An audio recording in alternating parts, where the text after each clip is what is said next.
Hey, Upstream listeners. Today we're sharing a deep cut from Turpentine's show, Live Players. Samo Burja and I discuss the significance of the Bronze Age collapse, the dynamics of centralization and decentralization in global politics, particularly focusing on Europe, Russia, and Ukraine, and explore how history is often politicized and misinterpreted. Please enjoy.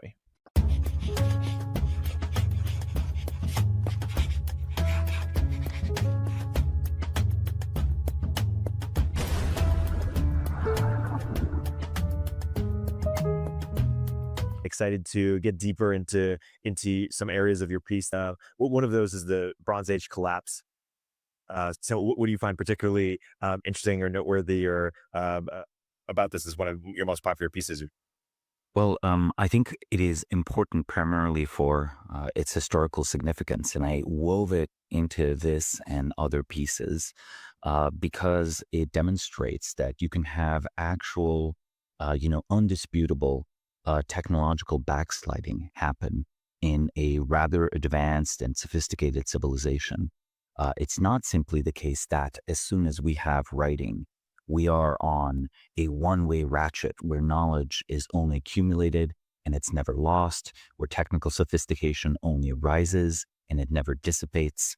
And with the Roman Empire, there has been a lot of revisionist history, and some of it has argued, sometimes correctly, often incorrectly, that even the early Middle Ages were in some ways more technically sophisticated than classical antiquity. On net, I think this is mostly false, but there are a few narrow domains where I think we continue seeing technical progress. I don't know. Have you ever heard of Greek fire? Greek fire. What's that? Okay, it is for now, disputed substance, assumed to be some, mix of oil and other materials that was attested to by numerous historians in the Eastern Roman Empire. So in the Byzantine Empire, so this was in the later centuries. Basically, their ships would show up and they would spew napalm on other ships, and this was completely militarily devastating. There are also reports of Byzantine soldiers using them as grenades and even having hand-powered flamethrowers. So if you want to really wreck your intuition of history and these optics of history, imagine, a late Roman soldier dressed as a medieval warrior with a flamethrower. Right. I think the hand carried flamethrower is only attested to 2 or 3 times, but the ship mounted version, when your enemies are scared of this weapon and they refer to the weapon and the weapon is a known state secret, which is why we don't know the precise mix of this, incendiary fluid. I think then we can be pretty sure it existed and it was in use for several centuries. So let's say that's concretely something, a weapon that the Romans did not have, the Romans of, let's say, 100 AD, and that the Byzantine Empire, centuries later, the successor state to the Romans, did have. But again, you could, even Byzantium itself could be seen as this remnant of a more advanced classical civilization. I don't think there's anything more advanced about, say, 7th century Gaul in the Frankish realms compared to the 1st century Gaul. So if you think about it regionally, right?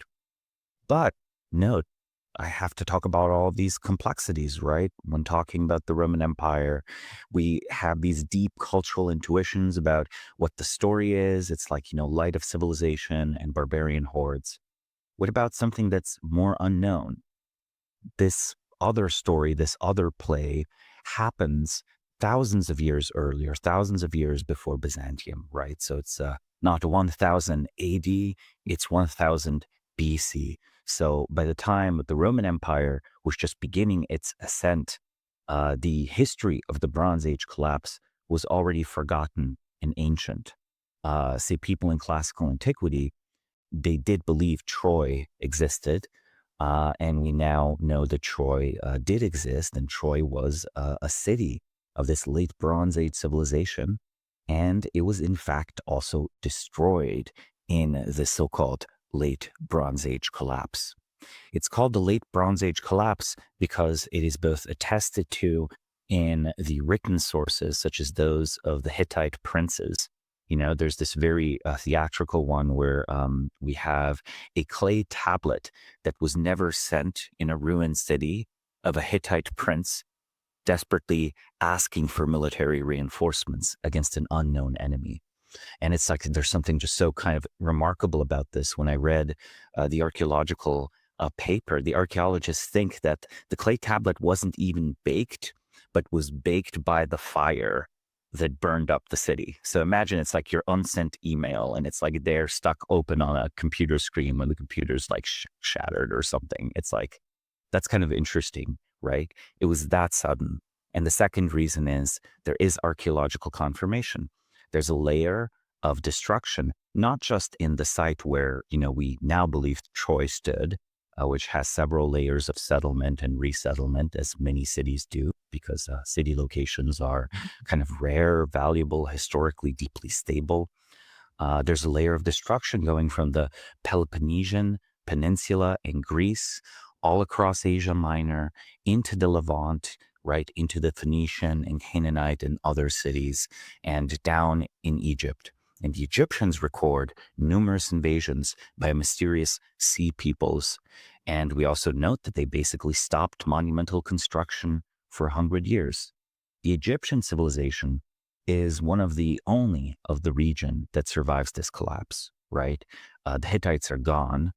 By the time of, say, the Romans and the classical Greeks, they might remember Troy because they have this like oral epic of a great war and a great city being destroyed, partially by their own ancestors, right? The Hellenes, the Greeks, they view themselves as the descendants of Agamemnon.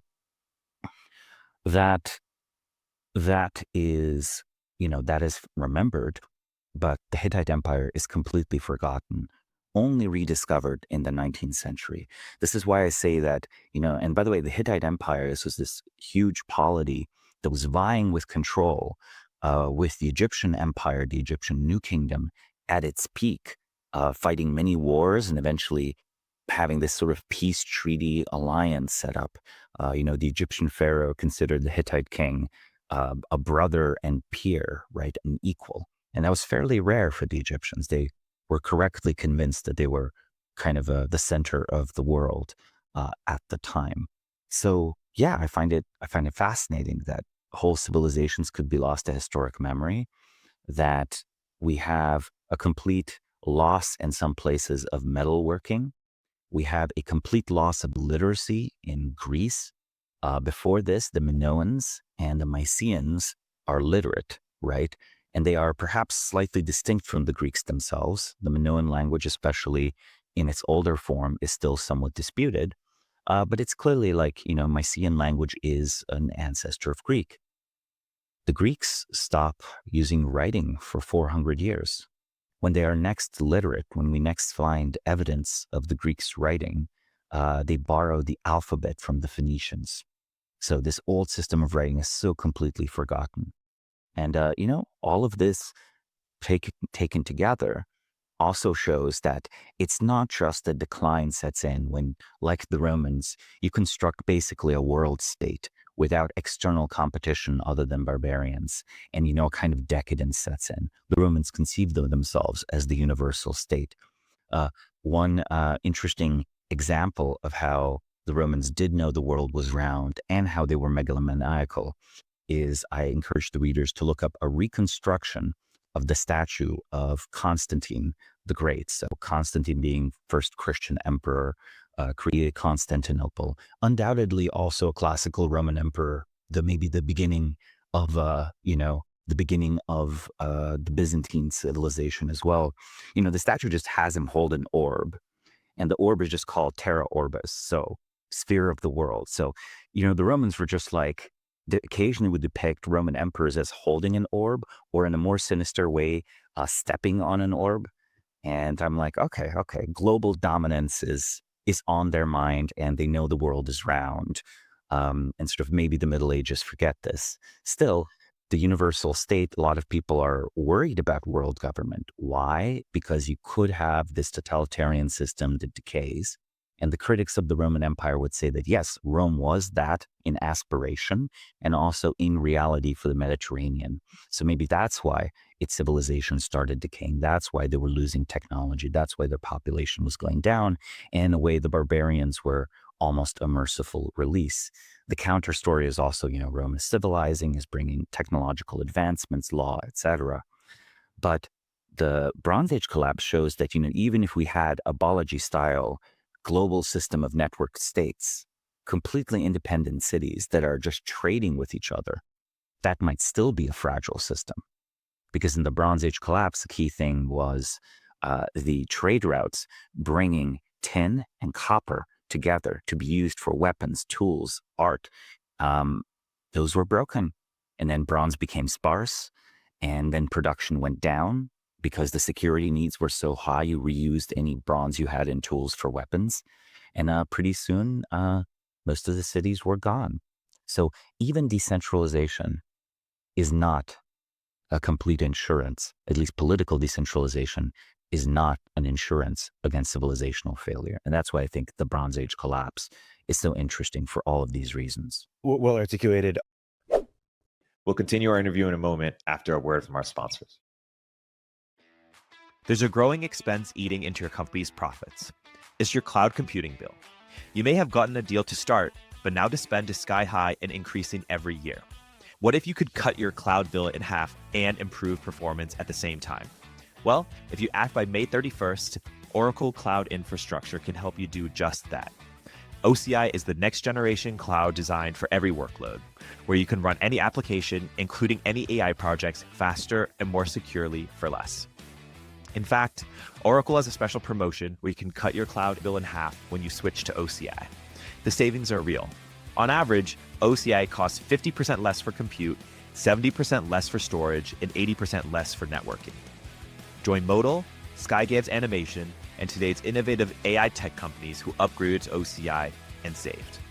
Offer only for new US customers with a minimum financial commitment. See if you qualify for half off at oracle.com/turpentine. That's oracle.com/turpentine.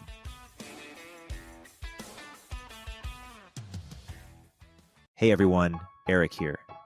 In this environment, founders need to become profitable faster and do more with smaller teams, especially when it comes to engineering. That's why Sean Lenihan started Squad, a specialized global talent firm for top engineers that will seamlessly integrate with your org. Squad offers rigorously vetted top 1% talent that will actually work hard for you every day.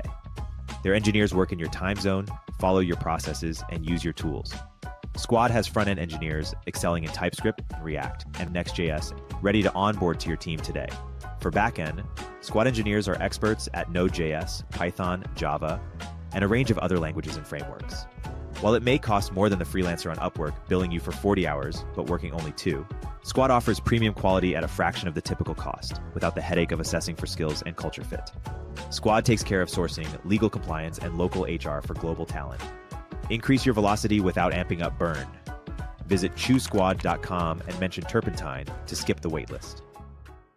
On the decentralization versus centralization, is your mental model that over the next few decades, we will have a barbell where the incumbents, so to speak, the biggest countries will get continually bigger, consolidate more, increasingly more powerful, but that there will also be a long tail of increasing countries or as Balaji says, network states, and the kind of the middle a bit hollowed out? Or how do you think about, like, will we have more centralization and decentralization, or what's your prediction there?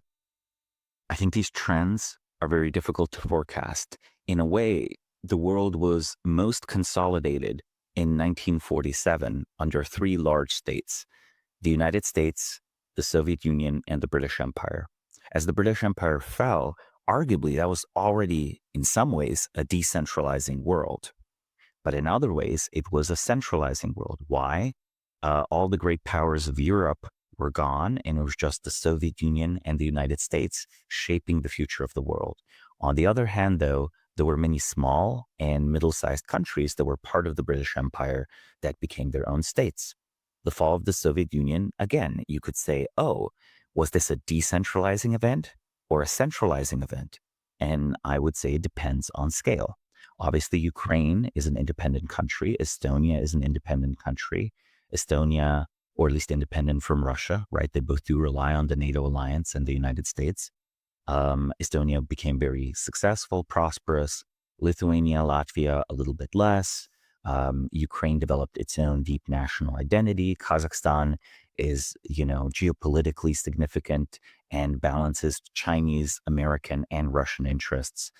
All of these are new players, new actors, new states, right? Everything from weird Central Asian despotism like Uzbekistan saw to just a successful digital parliamentary democracy as Estonia demonstrates. All of that happened with the fall of the Soviet Union. Yet it's undeniable that the United States was compared to its next greatest rival, most powerful in 1991. China wasn't yet rich. Japan just started stagnating. Germany may be reunified, but, that was limited to Europe. And Russia was no longer a player. So in a way, I would even say from 1991 to 2014, I would say, we actually were living under straightforward U.S. hegemony. No country could alter borders in their favor to grow their territory. You only saw fragmentation, right? And even then, only if the U.S. agreed to the fragmentation. Think of like the Yugoslav wars, think of the invasion of Kuwait. So I think there's strong evidence that there is a period of U.S. hegemony. And why do I say 2014? Well, Russia started getting bigger again in 2014. Putin annexed Crimea in a well-executed and competent operation, perhaps much better executed, much better done than the more recent invasion of Ukraine. However, I think that we won't see Russia grow that much. They are trying to do some geopolitical consolidation, but its population fundamentals are low. I also don't think we're going to see China grow that much. Economically speaking, China will keep on growing, right? So even if China, say, annexed Taiwan, that doesn't mean they're going to annex Korea or fight more than a very small war with India for some border territory, right? I don't think that they have any aspirations or goals to directly govern more of the world. But will China be a more important state 10 years from now than it is today and more influential on the small independent countries elsewhere? I think yes. So I think the world we're going to see is giants like the United States, like China, probably not the European Union, though if it got its stuff together, it could maybe actually achieve something like that if a European Federation were to happen. Possibly India by the end of the century. And these countries are going to have very strong interests, but not all of these countries will tell the small countries how to govern themselves. So geopolitically, I don't think we'll see decentralization, but in terms of government experimentation and local autonomy, there will be decentralization. Like both the Soviet Union imposed its system on its allies and the United States invited its allies to adopt its system during the Cold War. China today, it almost doesn't care. It doesn't care if you're governed by a communist party. Its only troublesome ally that has a communist party is North Korea, and the other communist party governed state is their deep geopolitical enemy. I'm talking about Vietnam. Vietnam's key policy challenge right now, all is forgiven, let's say, with the United States because the United States is useful to balance against China. And Vietnam has fought a war against China more than once and wants to preserve its autonomy. So in an interesting way, maybe China would prefer if Vietnam was governed by a dysfunctional democracy or a tin pot dictatorship rather than another organized tiny little CCP, except it's the Vietnamese variant, because that tiny communist party, compared to China at least, it's still a country of 100 million or so. It doesn't want to be governed by Beijing, right? It wants to be governing itself. So there's an interesting way in which China, I don't think, is going to spread its variant or its political system. People accuse it of supporting authoritarianism, but I think the answer is that China is democracy agnostic. It doesn't care if you're a democracy. It doesn't care if you're a dictatorship. The US cares a little bit, though even the United States only ever applied these standards to its European and to a lesser extent East Asian allies. Saudi Arabia is a key US ally. It's not a democracy. How does it treat human rights? Why does that work? We have an unprincipled exception for Saudi Arabia, right? As the geopolitical pressure mounts on the United States, I think there are two ways it could go. It could try to be a crusader for global democracy, which arguably it tried to do in the early 2000s. I think the Iraq invasion, I think it's far worse. It would be so optimistic to think that the US made a lot of money selling Iraqi oil. But the truth is, when you look at the numbers, it's so disappointing. And you're like, I'm trying to figure out who made money on this. And I wish some corrupt neocon had made a lot of money on this, but I can't find it. Because that was the story, right? That Dick Cheney somehow. Very, very marginally, very marginally. Dick Cheney would have been better off literally going to Silicon Valley and investing in the same time period. Maybe Al Gore made more money than Dick Cheney. Maybe Al Gore made more money, but the green tech he invested in mostly failed. I don't know. If Al Gore was clever, maybe he invested something in Tesla. I don't know. Like that would have been the one green tech company.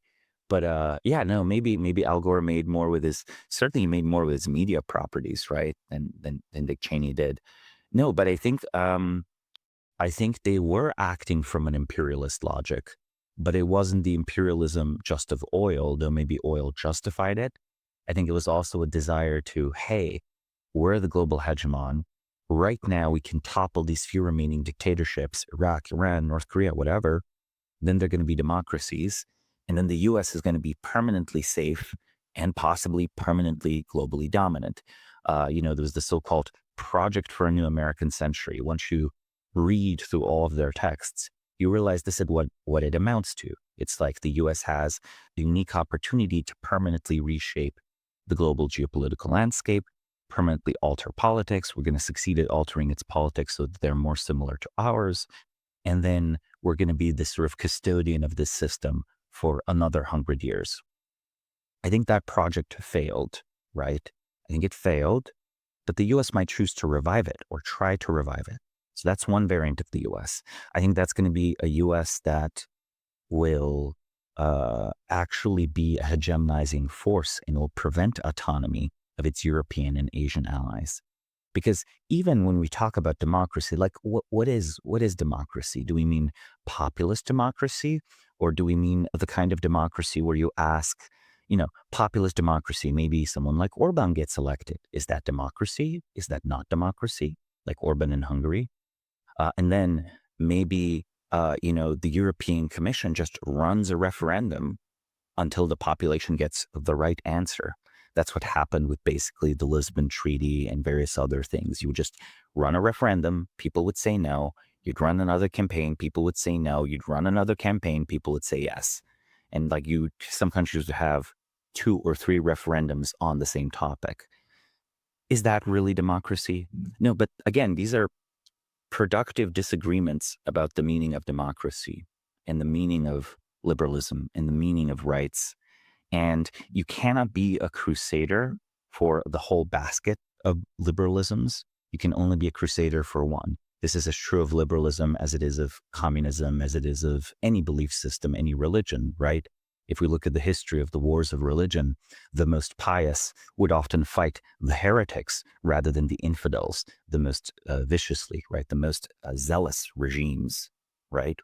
So having said that, you can probably guess that I don't think this is a good path for the United States. And I hope the United States will allow and even encourage more experimentation. I think we're still in a phase where we're feeling some amount of triumphalism over, let's say, Europe's economic woes of the last 2 years. But really, we shouldn't be, right? Because the US isn't getting more powerful and wealthier faster than Europe is becoming less wealthy and powerful. So in other words, Europe is declining faster than the US is rising, which on net means a less favorable world for the United States, a smaller market for American products in Europe. And also, less cultural productivity. It's like the US is incredibly creative, but the US always borrowed from the broader Western world, right? Or, NATO plus or whatever you want to call it. Like, anime from Japan, K-pop, French cuisine, in Italian fashion, et cetera, et cetera. This was like a very nice creative system during the Cold War. It was certainly more culturally dynamic than the Soviet bloc ever was. And, that from a civilizational perspective, no one should cheer on the decline of their cousins because, maybe your cousin is just first and you're slightly younger, but you'll develop the same bald spot or the same heart problem that your cousin has. It might be hereditary. Is the decline that we're talking about with Europe kind of inevitable or already baked in, or are there certain major forks in the road or major decision points that could alter things in a meaningful way? I mean, I really think that if Europe adopted a simultaneously more federal and flexible system, it could do a lot. Imagine if it wasn't the European Union, but it was the Swiss Confederacy, except the size of Europe. In a way, Switzerland has pretty good federal institutions that actually govern some things. And every single valley in Switzerland also has significant autonomy, significant ability to set its own laws and so on, like the canton system. So whenever people say, oh, a federal Europe is impossible, I say it already exists. It's just not evenly distributed, right? It exists in the Swiss Alps. They speak German, they speak French, they speak Italian. Romansh is the fourth language. They're culturally very different. They pretend to be similar, but try talking to people from the different parts and you realize, nope, they're just very different. And, I don't really see why the core of Europe couldn't produce something like that. Brussels isn't it, though. Brussels is too focused on the powers that it can exercise, which are negative powers, which are the powers to forbid. And it has very little ability to, use its power to cause things to be done. So it's a vetocracy in the making. Since Europe is so heavily betting on government, I think a deep reform of the EU and a change of this system could do a lot for European dynamism. I don't think that there's any reason that the EU could not have its own deep technology stack. Now, that doesn't even mean it has to do exactly what the US wants. Like, hypothetically, if let's say the US outlaws TikTok, there will be a TikTok replacement run by an American company within what? Like a few months? Okay, let's say Europe bans TikTok, but also bans the American replacement for TikTok. Actually, it's also banned Instagram, and it's also banned YouTube. The US, of course, is not very happy with this. But even if we're super pessimistic about Europe, we got to admit that within a year at most, there would be clones of all of these, right? So again, I'm not proposing this kind of digital Cold War is going to happen between Europe and the US, though it might well happen between, and it has been happening between China and the United States, where of course China has always banned American apps. And now we're just talking about whether America will ban and block China's apps too, right? Because the economic advantage, if you make it so that a company can operate, if a Chinese company can operate in China and the US, but an American company can only operate in the US, that's a structural disadvantage, right? So maybe you have to play tit for tat. But really Europe could do remarkable things there. And it could do a lot with privatization and also of key functions, right? It could do also a lot with a more agile system. I think Emmanuel Macron is showing what an active European-style government can do to foster AI in a country that had no preconditions for it, right? Literally doing things like reaching out to investors, lobbying to, while having regulations, not over-regulating AI, at least domestically, talking up, Mistral, the French AI company. According to some sources, even the French government helps recruit engineers, trying to get people of French citizenship and ancestry to come and work for their companies, or to move headquarters from London into Paris, right? We'll see if that works. But the fact that there is a French AI company we can name at all, like, that's already an improvement, isn't it? Who would you say are the live players or even great founders in Europe? Maybe it's on a country level or on a leader level, or like, who are the players that are most likely to set Europe's trajectory over the next decade plus? Emmanuel Macron puts on airs. However, I think in tech, he actually is a live player, and I think he might succeed in jumpstarting something in France, and that has been a long-standing policy of his. I think that, I would disagree with Orban politically, but he has been politically a live player for a long time. I agree with some of his stuff, but I think that his system is fragile, and it is not clear it will secure like the long-term interests of Hungary. Um, I think that there were some interesting prime ministers and parties from smaller countries like Finland, Estonia, Poland, and there's actually clusters of interesting politicians there. So I would say in Poland, there are some live players in politics. And I think also this is the case for Estonia. So if I were to do or see something interesting done in terms of experiments in governance, I wouldn't be shocked if an Eastern European country was the first location for a charter city. Maybe not Montenegro, though that is on the Mediterranean coast. Maybe not Croatia, but I think all of these countries have the advantage of being agile, young countries. They're old cultures, old nations. But think about it. They had a big government reset in 1991. And a lot of these countries, if you had worked for the Communist Party, you could not re-enter government. And that was actually a big advantage in making it a much more adaptive system, right? So let's say both Belgium and Estonia might adopt comparable digital services for citizens. However, in Belgium, no bureaucrat loses their job.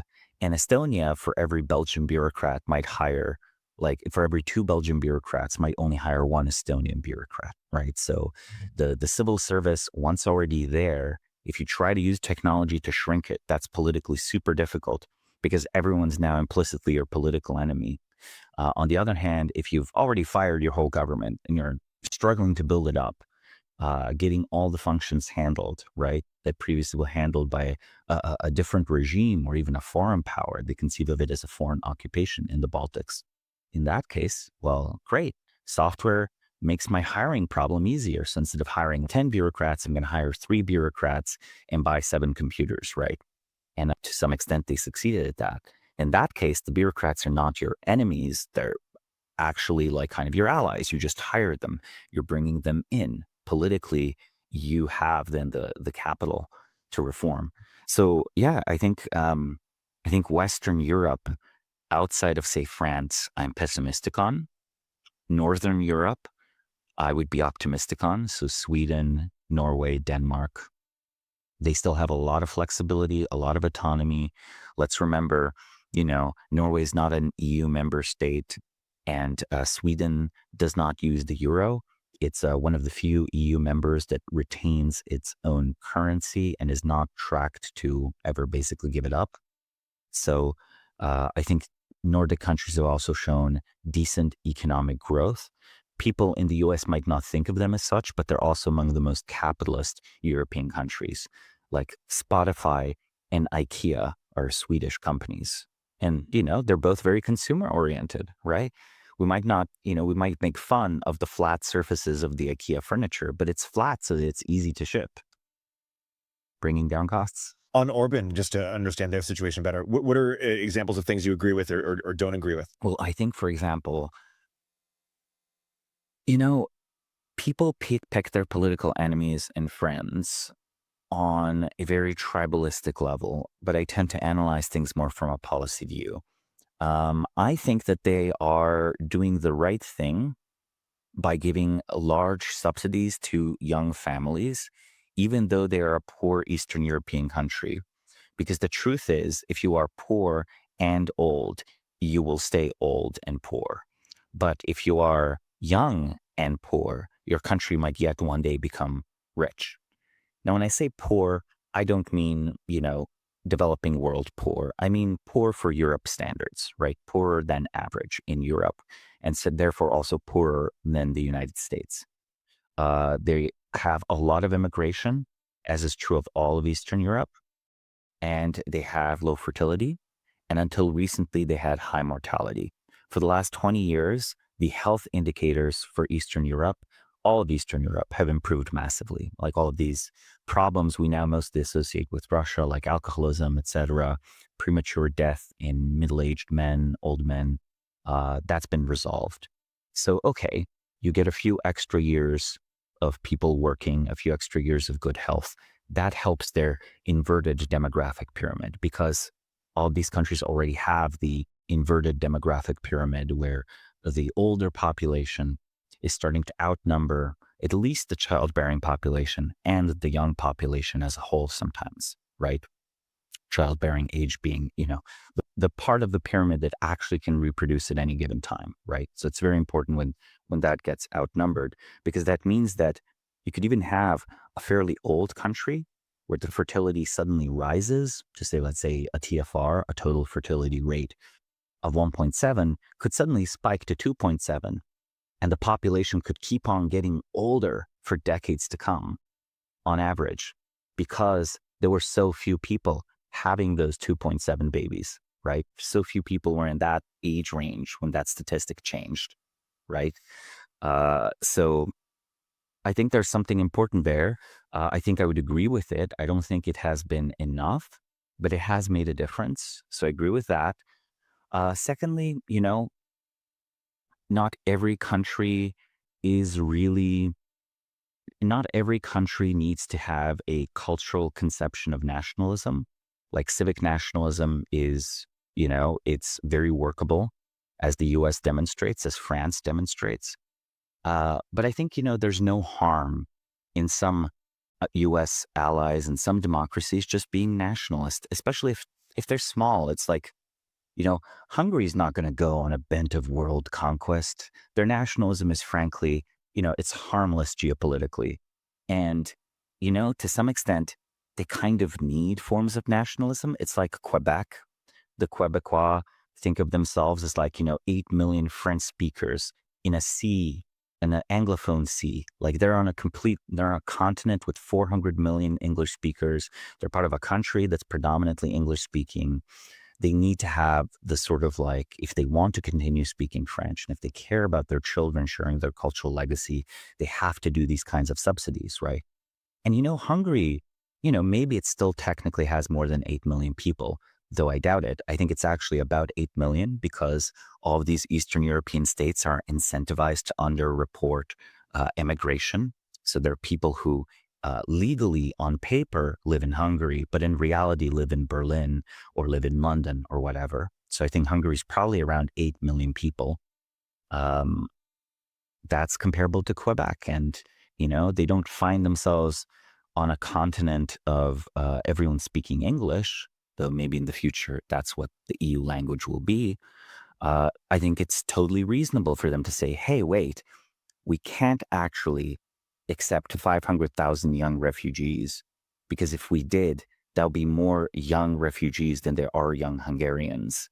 And then maybe in 100 years, we don't speak Hungarian. Where I disagree with is, I certainly believe there are people who perhaps feel like mistreated in Hungary. I don't really much care about their whole, culture war with LGBT rights or whatever. I think that's like a distraction. And, again, Erik, sorry for getting too political for the show, but you asked me the political question, so I'm giving you the honest answer. And I think there's a needle to thread here, which is, well, look, can we respect individual rights and simultaneously take care of these larger communities that people still care about and want to be members of? Again, there's nothing wrong with having lots of babies. there's nothing wrong with being proud of being Hungarian and learning the Hungarian language and promoting it. However, to say those things, sometimes the assumption is that you mean like you endorse truly inhumane measures or whatever, or that you endorse like a coarse nationalism. And I think we have had a breaking down in Western discourse that any society that endorses, some of these, the assumption is, oh, you have to go all the way the other way. And I really think that there is a tricky situation where there's been a false dichotomy put between, like, let's say super socially conservative nationalism and some form of civic or progressive liberalism. And, we see these contradictions play out across the Western world. Like they even are playing out in Israel, right? Israel is an example of a country where, obviously, like it is much more socially liberal than its neighboring countries. And it's undergoing an internal cultural war between the more secular side and the more religious side. And the Western world, if you're like kind of on the center left, you kind of dislike Israel. If you're on the center right, you like it, because everyone can kind of sense that these questions of national culture, of like fertility, of security, all of these can be kind of mapped onto this, this Middle Eastern, but very culturally Western country. There was a funny line about, what was it? I think the ADL at one point declared that Orban was enabling anti-Semitism in Hungary, and the Israeli foreign minister was like, no. He's just like actually banning Soros, and Soros is actually bad. So I found that kind of funny. It was like one of those rope pull moments. Yeah, we don't claim Soros. Yeah. It's funny. Let's talk a little bit about Russia and Ukraine and what that means for the region. And you're too humble to take a victory lap, but you were, saying something controversial, a year or so ago, or whenever the war broke out, which is, hey, Russia's in a pretty good position here, or they're not as in a tough position as people think. It's not inevitable that Ukraine is going to win. And in fact, the Ukraine is probably not going to win. And it looks like that's in fact what's happening. When you talk about what was the perspective you had back then, why was that controversial? What ended up playing out, and how does that shape the region as a result, or influence the region? Yeah. The basic analysis that I had taken at the time was a look at one of the inputs into how the war works out, which was the structural health of the Russian military. And the Russian military did have significant supply issues and so on. But the key operation that they had been very successful with before, and they are very successful with now, is basically setting up governments in regions that they occupy.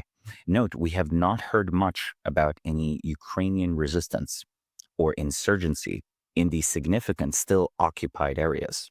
Partially, this is because a lot of Ukrainians left. Partially is because many of the Ukrainians are Russian nationals. But it's also because Russia knows how to set up a puppet government and knows how to tell the puppet government what to do. So Donetsk, Luhansk, these were technically for many years considering themselves independent countries. Now, they've been now legally folded into Russia. So from the Russian claim and the Russian perspective, many of these provinces are now parts of Russia. And, this is, of course, not acknowledged by the West. This, of course, should not be acknowledged by Ukraine, but that is their position domestically, right? The U.S. and the West has had a hard time setting up, maybe not puppet states, but let's call them client states. The implosion of Afghanistan is a good example of this. And the example that I used in the analysis was how well they executed the operation in Crimea, where they basically find people who are essentially willing to be traitors from the Ukrainian perspective and just run the government there. So the Russians, I think, do not and cannot have the warfighting capabilities of the United States. That's a fantasy. The budgets are incomparable. The global reach is incomparable. It was already the case the U.S. was the stronger of the two back in 1988, right? And it certainly has been true ever more so every single year since. The Russians couldn't hope to find a symmetric sort of war against the U.S., but what they did successfully specialize in their military was a significant resilience to air power. So they don't even propose we're going to have air supremacy. We are just going to deny air supremacy to whatever the opponent might be. And let's say a year ago, people were saying, oh, this is a complete failure of an invasion, partially because they're not guaranteeing air supremacy. But that's turned out to not be the case. Maybe tanks are not the vehicle of 2023, but artillery still works for delivering ordnance. And both Ukraine and Russia are relying on a combination of drones plus artillery. So Russians are good at combining the military and political aspect of an operation to like basically pacify territory. And secondly, I think that they did not need air supremacy. It was not a show of Russian weakness. It was a show of a different strategy, though admittedly, a strategy that's adapted on, hey, we need ground-to-air systems. We need systems that can shoot down lots and lots of planes because NATO, and especially the United States, has way more planes than we do, right? We can build planes that match many of their capabilities, but we can't build them in the numbers to actually, win an air war of attrition. So those were two interesting things. I do think Ukraine fought surprisingly well. And I wrote also some articles about this a year ago on how they've mobilized society. I think we've reached the limits of Ukrainian mobilization. They mobilized very well. They got a significant cohort of people fighting. They have reoriented their economy to a war footing. And I don't think they have easy reserves domestically to draw upon. Now it is actually, after the mobilization was achieved, sort of, they could grind the Russians to a halt, push them back a little, but now they can't make any advances. There was a big failed offensive. I think, people don't call it failed, but it was extremely costly for them. And the Russians are just holding this land bridge to Crimea. And then I think this war is going to last for a while longer. So there'll be periods where it looks like, the Ukrainians are making advances, or it'll look like the Russians are making advances. But I think on net, the ultimate outcome in a strict military sense will be a marginal Russian victory, where the Russians will acquire territory and Ukraine will lose territory. And then the question is, how exhausted will Ukraine be? I think the normal wisdom is that, this war, we could fight it until 2025, and the West will keep on backing Ukraine. But I think Western support is always fickle. Consider once it became apparent that South Vietnam would collapse without U.S. support. At first, despite all the anti-communism, etc., the American public was supportive of it. But very quickly, the American public was tired of Vietnam. I think that it is a feature of democracies that they are relatively good at supporting an active, dynamic war, and they're relatively bad at securing long-term military, political, economic, financial support for a country that looks like it might lose. So if I was Ukraine, I would still be trying to get some sort of victory or peace in the next year. Because 2 years from now, unless something changes, Western support will be much weaker. Russian determination will be unchanged. And we might see something truly catastrophic, like some point of exhaustion, where after having exhausted mobilization, after having lost support, the government in Kiev might actually collapse. Now, on net, this won't mean all of Ukraine would be occupied. I do think there would be some sort of NATO intervention and some sort of stabilization to grab at least a region of Ukraine and keep it a notionally independent country, maybe set up a new government.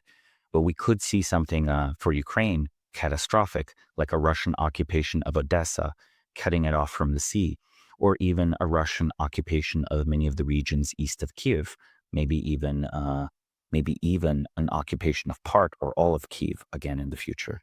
That would be a significant Ukrainian defeat and a significant Russian victory. I think that's possible. I would put that at sort of a 25% odds. But I think the default course will be Ukraine is going to lose some more territory. It's going to have to de facto accept losing it, but hopefully it keeps Odessa. Hopefully it keeps some of these areas that it's liberated. I do not believe they will reacquire the Crimean, the land bridge of these provinces to Crimea. I don't believe they're going to reacquire Crimea. I think that is an under 10% outcome, right? So I feel if I were Ukraine, I hope that there's some sudden escalation of U.S.-Russian relations for reasons unrelated to Ukraine, because that could get the West excited to invest heavily into this war.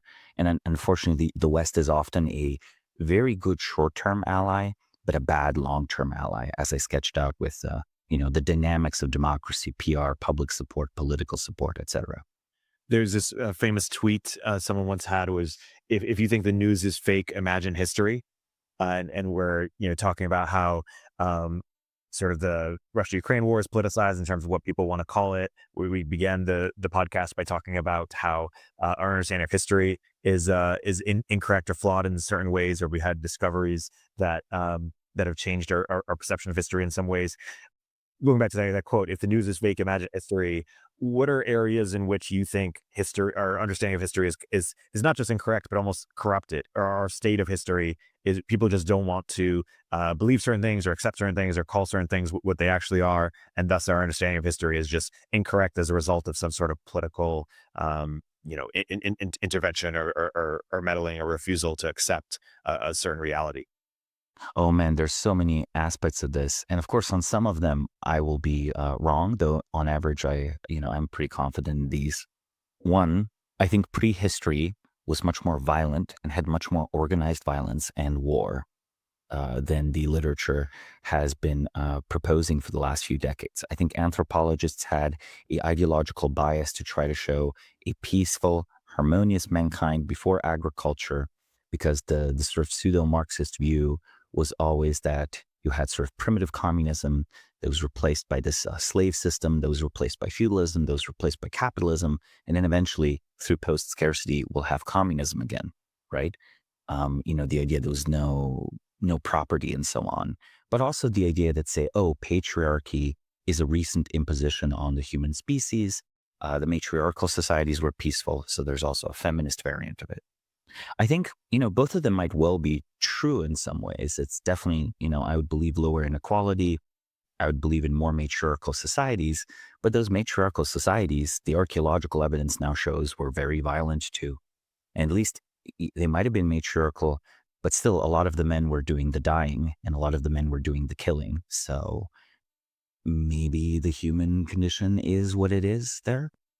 And that's very important. And again, how often have you heard someone invoke like EvoPsych or like a history of patriarchy or whatever to just talk about dating, right? So it's like it's so relevant almost in our day-to-day lives what the nature of humans was thousands of years ago. We might want to dismiss it, but we all treat it as relevant. We all find it emotionally compelling if it's relevant. Therefore, there's an incentive to distort it, to be selective.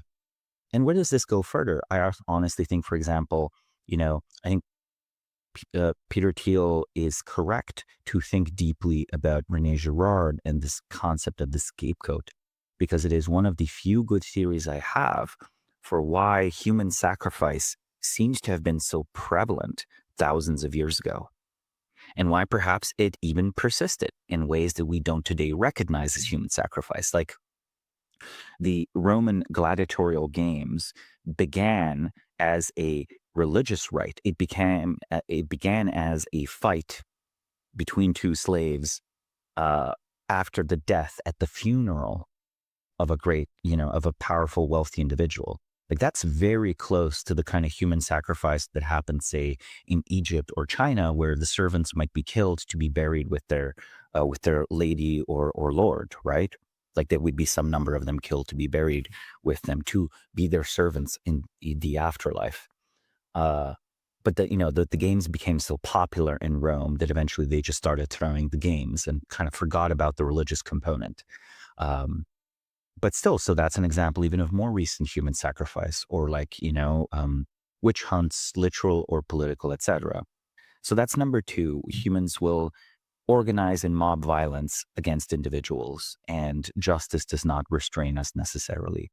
And then third one, much more concrete, where do these play out? You know, Aztec society is fascinating, very interesting, multifaceted. But I don't think we should think of history as good guys or bad guys. But if one insists on thinking on good guys versus bad guys, in a relative sense, the Spanish were a net improvement over the Aztecs. So, okay, that's a thing you can't say in academia. That already says like you're endorsing colonialism, et cetera, et cetera.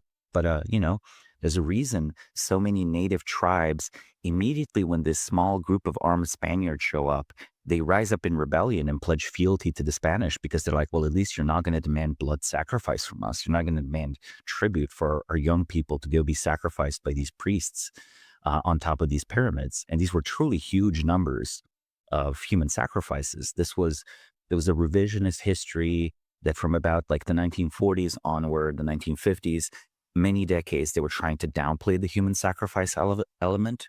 But over the last 25 years, starting with 1997 or so, there've been so many finds of so many, basically like pillars of skulls, right? Literally pillars of skulls built in. And it was hard to deny that the scale of human sacrifice, yeah, it pretty much was what the Spanish reported. The Spanish were not making it up. Now, this doesn't mean that all the other things that happened, like the outbreak of smallpox or the enslavement of some of the natives to work in mines in places like Peru or whatever, that's still bad. It's just hearts are no longer being ripped out of your people's chest on top of a giant pyramid every day. And tribes are no longer expected to provide people to be sacrificed for the Spanish, right? They were expected to do that for the Aztecs. So that's another one. I think the colonization of the New World. Oh my God, is there anything that's not politicized about the history of the Americas? I would argue here's the thing, ancient civilizations in North America, I actually think that the historians and archaeologists in North America are not that interested in demonstrating advanced Native American societies here. And the reasoning is multi-level.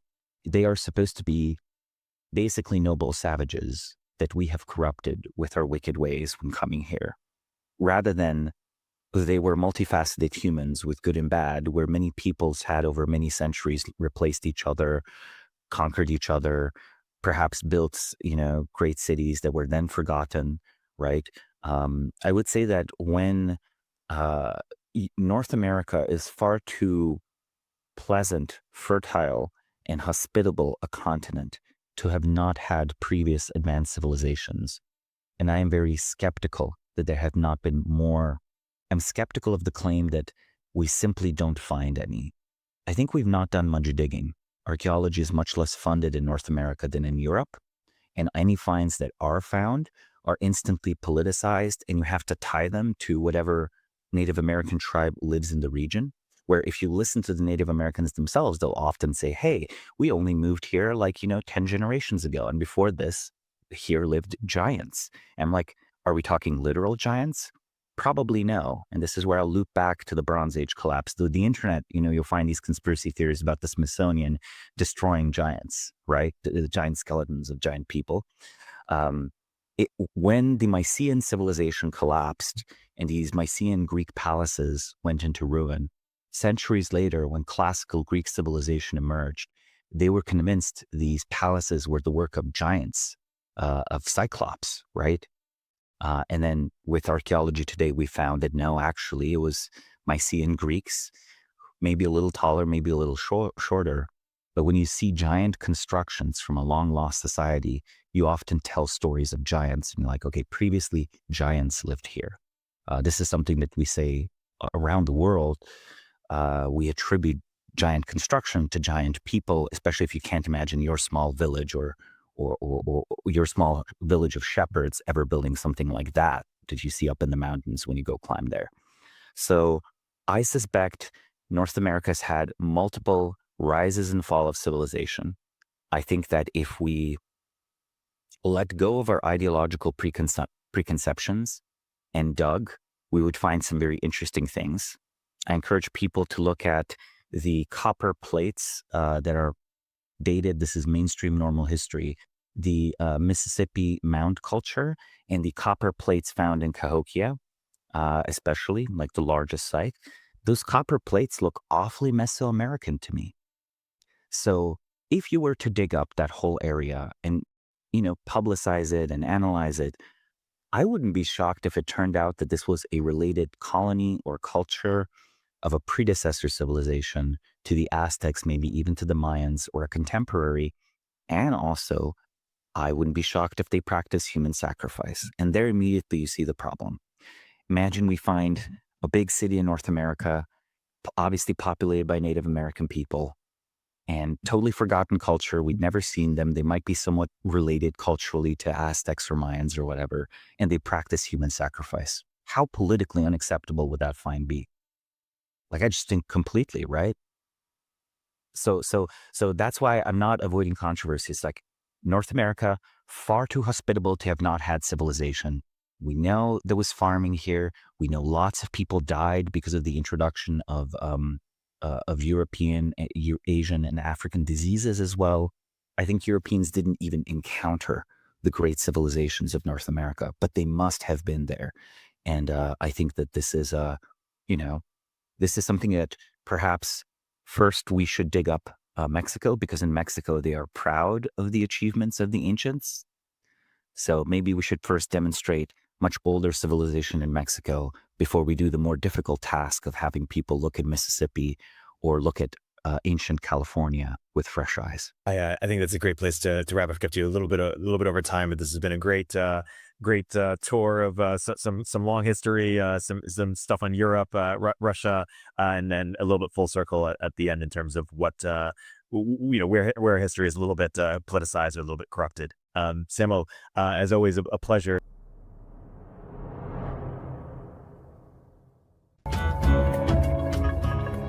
Upstream with Erik Torenberg is a show from Turpentine, the podcast network behind Moment of Zen and Cognitive Revolution. If you like the episode, please leave a review in the Apple Store.